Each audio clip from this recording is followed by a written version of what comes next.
Good morning everyone. So today we are going to solve the exercise 4.2। इसके first and second सम हमने discuss कर लिया था, तो आज हम थर्ड टू सिक्स सम इसके डिस्कस करेंगे। थर्ड सम है find two number whose sum is 27 and product is 182। यानी कि दो नंबर्स ऐसे हैं जिनको ऐड करो तो 27 आता है और जिनको मल्टीप्लाई करो तो 182 आता है, और वो दो नंबर हमने क्या करने हैं, निकालने हैं। Okay, so let's start.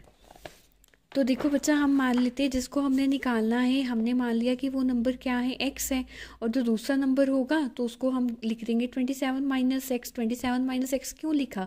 क्योंकि देखो दो नंबर्स हैं, x प्लस वाई क्या है, दो नंबर, इनका सम किसके इक्वल है, 27 के। तो यहाँ से अगर मैं y का वैल्यू निकालूँ, यानी कि सेकेंड नंबर की वैल्यू निकालूँ, तो it will be 27 minus x. ठीक है, तो मेरा जो सेकेंड नंबर होगा that will be 27 minus x. तो फर्स्ट हो गया स्टेटमेंट।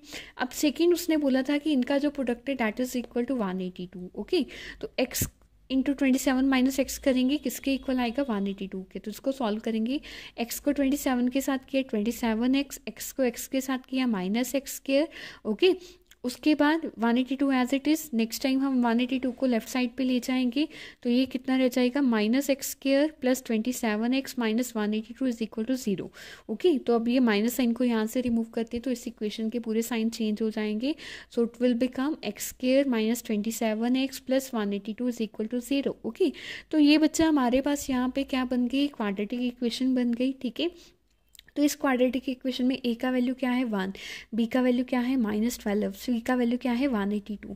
हम क्या करते हैं, a को c के साथ मल्टीप्लाई करते हैं, जो हमने लास्ट एक्सरसाइज में भी देखा है। ठीक है, तो 182 को 181 के साथ किया, इट विल बी 182। तो हमने अब इसके क्या बनाने, फैक्टर्स। फैक्टर इस तरह से बनाने कि जो b का वैल्यू आए डेट विल बी -27। ओके, तो हमने 182 के फैक्टर्स लिए, तो ये पहले 2 पे गया, देन 7 पे, देन 13 पे। ओके, तो अब देखो 7 2 का क्या होता है बच्चा, 14 एंड 14 एंड 13, 14 प्लस 13 करते हैं तो हमारा कितना आएगा, 27। पर यहाँ पे क्या है, -27, तो हम क्या करेंगे, -14 -13, तो -14 जब -13 करेंगे तो ये क्या हो जाएगा, प्लस हो जाएगा, इट विल बी -27। ओके, तो इसके फैक्टर फिर क्या बने, x square as it is -13x minus 14x plus 182 is equal to 0।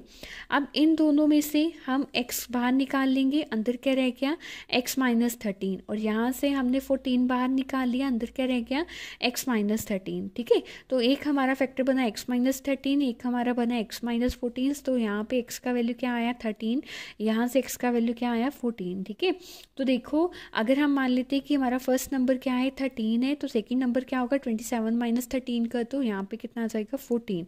अगर आप मानते हो कि आपका फर्स्ट नंबर 14 है, तो आप क्या करोगे, 27 माइनस 14 कर दोगे, तो तब भी आपका आंसर क्या आएगा 13। तो यानी कि एक नंबर हमारा 13 है and the second number was 14। Okay, तो ये था हमारा 4.2 का थर्ड सम। ओके, अब इसके बाद है बच्चा 4.2 का फोर्थ सम। फोर्थ सम क्या है, find two consecutive positive integer sum of who square is 365। तो कंसेक्टिव क्या होते हैं बेटा, जो कंटिन्यू होते हैं। ठीक है, तो कंटिन्यू इंटीजर्स हैं जिनका सम ऑफ स्क्वायर कितना है 365। ठीक है, तो आप मान लो कि जो आपका पहला नंबर है वो क्या होगा, x होगा, और दूसरा नंबर क्या है x+1 की, वो कंटिन्यूटी में है। ठीक है, तो उनका आपने सम स्क्वायर करके सम करना है। तो पहले नंबर का स्क्वायर किया, x का स्क्वायर आ गया, दूसरे नंबर का स्क्वायर किया, x+1 का स्क्वायर आ गया, किसके इक्वल है 365 के। ओके, तो यहाँ पे देखो x square as it is, यहाँ पे a प्लस बी का स्क्वायर लगाओगे, a square plus b square plus 2ab। Okay, तो यहाँ पे कितना आ गया, x square plus 1 plus 2x is equal to 365। तो यहाँ पे ये एक्स स्क्वायर है, ये भी एक्स स्क्वायर है, ये कितना बन गया 2x square plus 1 plus 2x is equal to 365।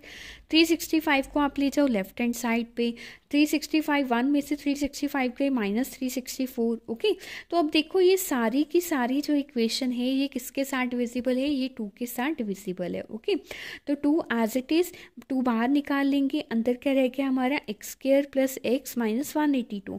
तो देखो ये जो हमारा 182 है, इसके फैक्टर जैसे हमने ऊपर बनाए थे वैसे ही बनाएंगे। ठीक है, तो यहाँ पे हमने देखा था फैक्टर्स बने हैं 13 एंड 14, तो यहाँ पे अगर 14 माइनस 13 कर दे तो हमारा 1 आ जाता है। तो हम सबसे पहले क्या लिखेंगे, ए का वैल्यू कितना है 1, बी का वैल्यू 1, सी का वैल्यू -182। तो अगर -182 को 1 के साथ करो इट विल बी 182। ओके, तो यहाँ पे क्या आना चाहिए, 1 आना चाहिए। इस तरह से फैक्टर बनाओ इसके, ठीक है।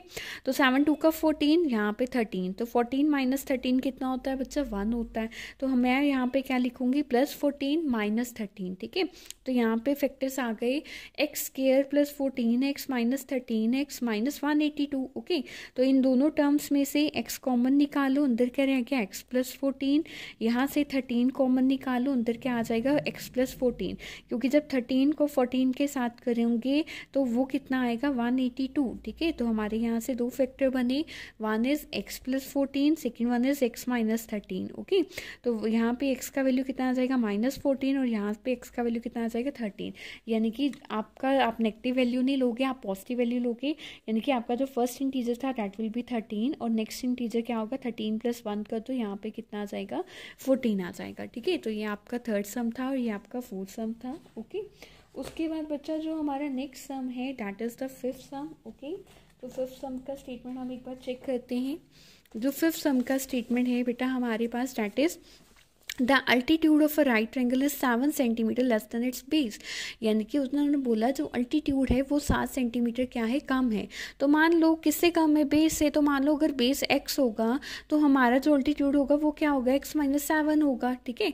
तो हाइपोटेन्यूज का वैल्यू हमें दिया है 13 सेंटीमीटर, तो हमने बाकी दो की वैल्यू निकालनी है। तो ये बहुत ही सिंपल है, हमने यहाँ पे क्या अप्लाई करना है, पाइथागोरस थ्योरम अप्लाई करना है, ठीक है। तो पाइथागोरस थ्योरम अप्लाई करेंगे तो हम मान लेते हैं, मैंने आपको पहले ही बताया कि बेस को मान लो x, एल्टीट्यूड को मान लो x - 7, ठीक है। तो पाइथागोरस थ्योरम क्या होती है, h² = p² + b²। ओके, तो h² कितना है आपका 13, h कितना है, हाइपोटेन्यूज कितना है 13, बेस कितना है x, अल्टीट्यूड कितना है x - 7, ठीक है। तो तीनों का स्क्वायर करो, 13 का स्क्वायर करोगे बच्चा 169, x का स्क्वायर करोगे x², x - 7, यहाँ पे अब a - b² का फॉर्मूला लगेगा that is a² + b² - 2ab। Okay, so it will B x को करोगे x², b क्या है 7, 7 7 का 49 और 2ab कितना आ जाएगा 2x × 7 दैट इज -14x, ठीक है। तो यहाँ पे देखो ये x² + x² कितना हो जाएगा 2x², ये 49 एज इट इज़, ये -14x एज इट इज़। अब ये जो लेफ्ट साइड पे से राइट साइड पे ले जाओ तो +49 - 169, तो ये आ जाएगा -20। तो अब ये पूरी की पूरी ये जो स्टेटमेंट है ये किससे डिविजिबल है 2 के साथ। तो 2 को बाहर निकाल लो, 2 कॉमन आ रहा है तो इधर 2 मल्टीप्लाई का है उधर जाके डिवाइड का हो जाएगा। तो 0/2 क्या होता है 0 होता है, ठीक है। तो हमारा बच्चा यहाँ पे इक्वेशन बन गया x² - 7x - 60 = 0। तो जब हमारे पास क्वाड्रेटिक इक्वेशन आ जाती है तब हमारा नेक्स्ट स्टेप क्या होता है, हम a b c की वैल्यू लेके उसके फैक्टर्स बनाते हैं। Let's start. So a = 1, b = -7, c = -60। तो -60 के फैक्टर इस तरह से बने कि आपका जो आंसर आए तो वो 7 आए, ठीक है। तो हम फैक्टर्स बनाते हैं, पहले 2 पे गया, देन 3 पे, देन 5 पे, ठीक है। तो हमने क्या देखा, एक फैक्टर बन रहा है यहाँ पे कि अगर हम यहाँ पे 2 2 का 4 4 3 का 12, तो 12 में से 5 माइनस कर दें इट विल बी -7, ठीक है। तो यहाँ पे मुझे -7 चाहिए, तो मैं 12 में से 5 नहीं, मैं 5 में से 12 माइनस करूँगी। ओके, सो डैट कि मेरा जो यहाँ पे है आंसर वो -7 आ जाए। ओके, तो यहाँ पे x² + 5x - 12x - 60 = 0। ओके, तो इन दोनों टर्म्स में से मैंने x कॉमन निकाल लिया, यहाँ पे क्या रह गया x + 5 - 12 बाहर निकालो, यहाँ पे क्या रह गया x + 5, क्योंकि 12 को 5 के साथ करोगे इट विल बी 60। ओके, तो यहाँ पे एक फैक्टर है x + 5, एक फैक्टर है x - 12। जो आप जब आप इसको सॉल्व करोगे x + 5 = 0 करोगे तो यहाँ से बच्चा x का वैल्यू कितना आएगा -5 आएगा और यहाँ से वैल्यू कितना आएगा x का वैल्यू 12 आएगा, ठीक है। तो हम यहाँ पे नेगेटिव वैल्यू नहीं कंसिडर करेंगे, यहाँ पे हम पॉजिटिव वैल्यू कंसिडर करेंगे। तो मान लो आपका जो पॉजिटिव वैल्यू दैट इज 12, तो बेस मान लो आपका x का वैल्यू कितना आया है 12 आया है, ठीक है। और जो अल्टीट्यूड आया 12 - 7 कर लो तो वो आपका कितना आएगा 5 सेंटीमीटर, ठीक है। तो आपका ये फिफ्थ सम था, बहुत ही सिंपल था कि बेस x मान लिया, अल्टीट्यूड उससे 7 कम है, दोनों का स्क्वायर करो, पाइथागोरस थ्योरम लगाओ। जब क्वाड्रेटिक इक्वेशन बन जाती है a को c के साथ मल्टीप्लाई करो, उसके बाद उसके इस तरह से फैक्टर बनाओ कि हमारा जो आंसर आ जाए b की फॉर्म में आ जाए, ठीक है। तो उस फैक्टर्स को फर्दर देखो, उनकी वैल्यूज़ निकालो, जो पॉजिटिव वाली वैल्यू है वही लेंगे, नेगेटिव वैल्यू हम नहीं लेंगे। ओके, उसके बाद बच्चा जो 4.2 का लास्ट सम है that is a cottage industry produces a certain number of pottery articles in a day. It was observed on a particular date that the cost of production of each article was 3 more than twice the number of article produced on the day. ठीक है, जो cost है मतलब जो उनका production है article का वो क्या है 3 गुना ज़्यादा है उससे. ठीक है, if the total cost of production of the day was 90, find the number of article produced and the cost of each article. तो आपने क्या निकालना है, नंबर ऑफ आर्टिकल्स कितने मतलब प्रोड्यूस हो रहे हैं डेली के और हर एक आर्टिकल का हमें कॉस्ट क्या जा रहा है. ओके, तो हम यहाँ पे मान लेते हैं कि नंबर ऑफ आर्टिकल कितने हैं एक्स. तो उन्होंने यहाँ पे बोला था कि 2 मोर देन मतलब 3 टाइम्स ज़्यादा है. ठीक है, जितने वो ट्वाइस है मतलब उससे वो 3 गुना ज़्यादा है. तो आर्टिकल्स का क्या है ट्वाइस कर दिया तो उससे 3 गुना ज़्यादा क्या बन गया 2x + 3 जो उनकी कॉस्ट है. ठीक है, तो ये सारी की सारी कॉस्ट किसके इक्वल है, ये जो आर्टिकल्स हैं और उसकी जो कॉस्ट है इसका प्रोडक्ट किसके इक्वल है 90 के इक्वल है. ठीक है, तो 90 is equal to x into 2x + 3. ठीक है, तो ये बच्चा यहाँ पे इसको करो, x को 2x के साथ किया 2x², x को 3 के साथ किया 3x. ठीक है, इज इक्वल टू 90. अभी हम इसको सॉल्व करेंगे. अभी देखो 90 को जो लेफ्ट साइड पे था वो राइट साइड पे आ गया. तो हमारा ये इक्वेशन क्या बन गया 2x² + 3x - 90 is equal to 0.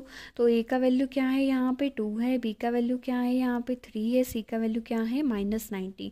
-90 को a2 के साथ करो क्योंकि हम हमेशा a को c के साथ करते हैं. ठीक है, तो -90 को 2 के साथ करना है -180 आ गया. तो -180 के फैक्टर इस तरह से बने कि हमारा जो b का वैल्यू उसमें कवर हो जाए. ठीक है, तो ये पहले 2 पे गया देन 3 पे देन 5 पे. तो हमने यहाँ पे क्या देखा 2 2 का 4 4 3 का 12 और यहाँ पे 3 5 का 15.